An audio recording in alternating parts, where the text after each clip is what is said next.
আসসালামু আলাইকুম প্রিয় দর্শক, ন্যাচারাল লাইফস্টাইল সেন্টারে আপনাদের স্বাগত জানাই। আমি আব্দুস সামাদ, একজন লাইফস্টাইল মডিফায়ার। আজ আমরা কথা বলবো একটি খুবই গুরুত্বপূর্ণ বিষয় নিয়ে, সেটি হলো টাইপ 2 ডায়াবেটিস। এটি একটি নীরবঘাত রোগ যা আমাদের জীবনযাত্রা এবং খাদ্য অভ্যাসের সঙ্গে গভীরভাবে জড়িত।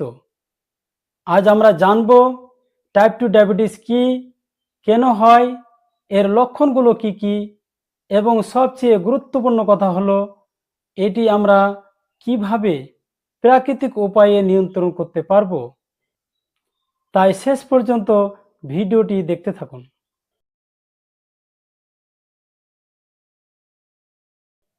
টাইপ 2 ডায়াবেটিস কাকে বলে? দর্শক, টাইপ 2 ডায়াবেটিস একটি দীর্ঘমেয়াদী রোগ যেখানে আমাদের শরীর সঠিকভাবে ইনসুলিন তৈরি করতে পারে না বা ব্যবহার করতে পারে না। ফলে রক্তে চিনি বা গ্লুকোজ জমে যায় এবং রক্তে চিনি বেড়ে যায়। টাইপ 2 ডায়াবেটিসে দুটো বিষয় থাকে, হয় আমাদের শরীর ইনসুলিন তৈরি করতে পারে না, অথবা আমাদের কোষ ইনসুলিনের প্রতি সাড়া দেওয়া বন্ধ করে দেয়, যাকে বলে ইনসুলিন রেজিস্ট্যান্স। ফলে শর্করার মাত্রা বেড়ে যায়, যা আমাদের শরীরের জন্য ক্ষতিকর। টাইপ 2 ডায়াবেটিস কেন হয়? এই রোগের পিছনে অনেক কারণ থাকতে পারে, যেমন 1. জীবনযাত্রা ও খাদ্যাভ্যাস। অতিরিক্ত কার্বোহাইড্রেট যুক্ত খাদ্য গ্রহণ করা, সব ধরনের প্রসেসড ফুড খাবার খাওয়া, যেমন ফাস্ট ফুড, প্যাকেটজাত খাবার, কোল্ড ড্রিঙ্কস, সাদা চিনি, ময়দা থেকে তৈরি যাবতীয় খাবার ও সব ধরনের ভেজালযুক্ত খাদ্য গ্রহণ করা, ভাত, রুটি, মিষ্টি আর তেলে ভাজা খাবার ইত্যাদি গ্রহণ করা। 2. শারীরিক নিষ্ক্রিয়তা। ব্যায়াম বা শারীরিক কোনো কাজ না করলে শরীরে ইনসুলিনের কার্যকারিতা কমে যায়। 3. ওজন বৃদ্ধি। স্বাভাবিক থেকে অতিরিক্ত ওজন ও পেটে চর্বি বেশি থাকা। 4. ইনসুলিন রেজিস্ট্যান্স হওয়া। দর্শক, ইনসুলিন রেজিস্ট্যান্স হলো এমন একটি অবস্থা যেখানে শরীরের কোষগুলো ইনসুলিন হরমোনের প্রতি সঠিকভাবে সাড়া দিতে পারে না। এই ইনসুলিন কোথা থেকে তৈরি হয়? এটি মানবদেহে প্যানক্রিয়াস বা অগ্ন্যাশয় নামক অঙ্গের বিটা সেলস বা বিটা কোষ থেকে তৈরি হয়। এটি একটি হরমোন যা রক্তে শর্করার মাত্রা নিয়ন্ত্রণ করে। 5. জিনগত কারণ। যদি আপনার পরিবারে কারোর ডায়াবেটিস থাকে তবে আপনার ঝুঁকি বেশি। 6. স্ট্রেস ও ঘুমের অভাব। দীর্ঘমেয়াদী স্ট্রেস এবং পর্যাপ্ত ঘুম না হওয়া এতে হরমোনের ভারসাম্য নষ্ট করে, যা ডায়াবেটিসের ঝুঁকি বাড়ায়। টাইপ 2 ডায়াবেটিসের লক্ষণগুলো কি কি? ঘন ঘন প্রস্রাব হওয়া, বিশেষ করে রাতে, অধিক পিপাসা লাগা এবং মুখ শুকিয়ে যাওয়া, ক্লান্তি বা দুর্বলতা অনুভব করা, ঘন ঘন ক্ষুধা লাগা, ঝাপসা দৃষ্টি বা চোখের সমস্যা, কাটা জায়গা বা ঘা তাড়াতাড়ি ভালো না হওয়া, হাত পায়ে ঝিনঝিন বা অবশ ভাব। সবচাইতে গুরুত্বপূর্ণ লক্ষণ হলো ধীরে ধীরে যৌন ক্ষমতা কমে যাওয়া। বিশেষ ঘোষণা, এই ভিডিওতে বলা প্রাকৃতিক পদ্ধতি অনুসরণ করা আগে একজন অভিজ্ঞ চিকিৎসকের বা লাইফস্টাইল বিশেষজ্ঞের পরামর্শ নেওয়া জরুরি। ডায়াবেটিসের ওষুধ হঠাৎ বন্ধ করা কখনোই উচিত নয়। চিকিৎসকের নির্দেশ অনুযায়ী ওষুধের ডোজ ধীরে ধীরে কমাতে হবে। নিজে নিজে সিদ্ধান্ত নিয়ে ওষুধ ছেড়ে দিলে বড় ধরনের বিপদ হতে পারে। এখন আমরা আলোচনা করব এই রোগ থেকে মুক্তির উপায় কি কি হতে পারে। দর্শক, সুখবর হলো এই ধরনের লাইফস্টাইল ডিজিজ নামক যতগুলো রোগ আছে অনেক ক্ষেত্রেই সঠিক জীবনযাপন পদ্ধতি অনুসরণ করলে আশা করা যায় উক্ত রোগ থেকে আমরা মুক্তি পাব। তাই আমি একজন লাইফস্টাইল মডিফায়ার হিসাবে আপনাদেরকে সুপরামর্শমূলক কিছু তথ্য দিচ্ছি, যা অনুসরণ করলে আপনারা এ ধরনের ভয়ঙ্কর সমস্যাগুলোকে নিয়ন্ত্রণ ও নিরাময় করতে পারবেন। হ্যাঁ দর্শক, আপনারা ঠিক শুনেছেন। তবে এটা কি করে সম্ভব সেগুলো নিয়ে আমরা স্টেপ বাই স্টেপ আলোচনা করব। প্রথমত আমরা লক্ষ্য করব যে যে কারণে উক্ত রোগ সৃষ্টি হয়েছে সেটি গভীরভাবে ডায়াগনোসিস করে ওই কারণগুলো দূর করব। তারপর কি করা উচিত, কি করা উচিত নয়, কোন ধরনের খাবার বর্জন করতে হবে এবং কি কি খেতে হবে সেদিকে অবশ্যই লক্ষ্য রাখতে হবে। ১. আমাদের কি করা উচিত নয়।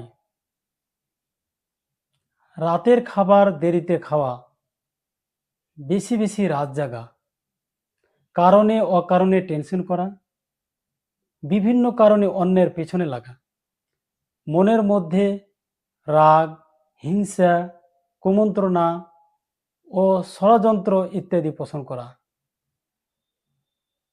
নিজের অবস্থা নিয়ে অস্থিরতা ও অতৃপ্তি অনুভব করা, নেগেটিভ থিঙ্কিং এবং সব কিছুকে সন্দেহের চোখে দেখা, অন্যকে দোষারোপ করা, খুঁত ধরা ইত্যাদি। ২. আমাদের যা করতে হবে, আমাদের মধ্যে থাকা সকল খারাপ অভ্যাসগুলো আগে দূর করতে হবে। তারপর প্রত্যেককে নিজ নিজ শরীরে দায়িত্বশীল হিসাবে ২৪ ঘন্টার নির্দিষ্ট রুটিন অনুযায়ী চলতে হবে। যেমন রাতের খাবার সূর্য ডোবার পরে যত তাড়াতাড়ি সম্ভব খেয়ে নিতে হবে এবং লক্ষ্য রাখতে হবে সে খাবারটা যেন ঘুমানোর অন্তত ২-৩ ঘন্টা আগে হয়। রাত ৯টা-১০টার মধ্যে ঘুমিয়ে পড়তে হবে এবং অন্তত ৭ থেকে ৮ ঘন্টা ঘুমাতে হবে। সকালে সূর্য ওঠার আগেই ঘুম থেকে উঠতে হবে। যারা ফজরের নামাজ পড়েন, ফজরের নামাজ পড়ে ভোরের সময় কোনো ক্রমে আর ঘুমানো যাবে না। ঘুমের বিশেষ প্রয়োজন হলে সকাল ৮টা-৯টার পরে ঘুমাতে পারেন। সকালে খালি পেটে অন্তত ৩০ মিনিট দ্রুত গতিতে হাঁটাচলা করতে হবে। বিভিন্ন রোগ অনুযায়ী ব্যায়াম বা শরীরচর্চা করতে হবে। দৈনিক শারীরিক বা কায়িক পরিশ্রম করতে হবে। শ্বাসের ব্যায়াম ও মেডিটেশন করতে হবে। অলসতা দূর করে মন ও শরীরকে অ্যাক্টিভ রাখতে হবে। মানসিক প্রশান্তির চর্চা করতে হবে। সবসময় পজিটিভ চিন্তাধারায় জীবনযাপন করতে হবে। এমনকি মাঝে মধ্যে রোজা বা ফাস্টিং বা উপবাস করতে হবে। ৩. কি কি খাবার খাওয়া যাবে না। সব ধরনের প্রসেসড খাবার, যেমন ফাস্টফুড, প্যাকেটজাত খাবার, কোল্ড ড্রিঙ্কস, সাদা চিনি, ময়দা থেকে তৈরি যাবতীয় খাবার ও দুধ চা, ডুবো তেলে, পোড়া তেলে ভাজা খাবার, রিফাইন্ড তেল, চাউমিন, বার্গার, পিৎজা এবং যাবতীয় ভেজালযুক্ত খাদ্য গ্রহণ করা ইত্যাদি। এ জাতীয় যাবতীয় খাবার চিরদিনের জন্য বন্ধ করতেই হবে। ৪. যে খাবারগুলো সাময়িকভাবে বন্ধ থাকবে, যেমন ডাল, ভাত, রুটি এবং সব ধরনের ফল, এসব খাবার রোগ নিরাময় হওয়া পর্যন্ত বন্ধ থাকবে। ৫. ডাল, ভাত, রুটি খেতে পাবেন না শুনে আপনাদের মনের মধ্যে প্রশ্ন জাগছে যে তাহলে আমরা খাবো কি? হ্যাঁ দর্শক, আমরা অবশ্যই খাবো।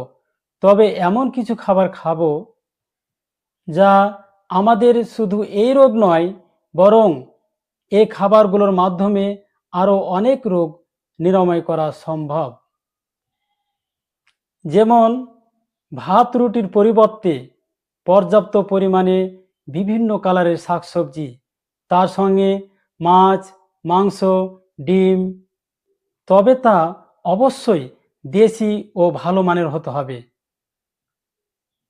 পর্যাপ্ত পরিমাণে বিভিন্ন কালারের স্যালাড, খাঁটি ঘি, এ ঘিয়ের সাথে কাজু, কাঠবাদাম, কাঁচা বাদাম ইত্যাদি। খাদ্য গ্রহণের সময় খাবারের দিকে মনোযোগ রেখে ভালো করে চিবিয়ে খেতে হবে। রিফাইন্ড তেলের পরিবর্তে খাঁটি সরিষার তেল, cold pressed extra virgin olive oil, cold pressed extra virgin coconut oil, apple cider vinegar, Himalayan pink salt, coffee, green tea, turmeric বা হলুদের চা খেতে হবে। দর্শক, আপনারা যদি চান এই খাবারগুলো কিভাবে, কখন, কি পরিমাণে এবং কার সাথে কোন খাবার মিলিয়ে খেতে হবে সেই সম্পর্কে বিস্তারিতভাবে পরবর্তী ভিডিওর মাধ্যমে জানিয়ে দেব। সুপ্রিয় দর্শক মণ্ডলী, পৃথিবীতে যত রোগ ব্যাধি রয়েছে তার প্রতিকারেরও ব্যবস্থা রয়েছে, এটি একটি চরম সত্য কথা। তবে আমাদের কর্তব্য হচ্ছে সঠিক চিকিৎসার উদ্ভাবন এবং তা গ্রহণ করা। আমি এ বিষয়ে খুবই আশাবাদী যে আপনারা যদি এই পরামর্শগুলো মেনে চলেন তবে সব ধরনের রোগ থেকে নিরাপদ এবং সুস্থ থাকতে পারবেন ইনশাআল্লাহ।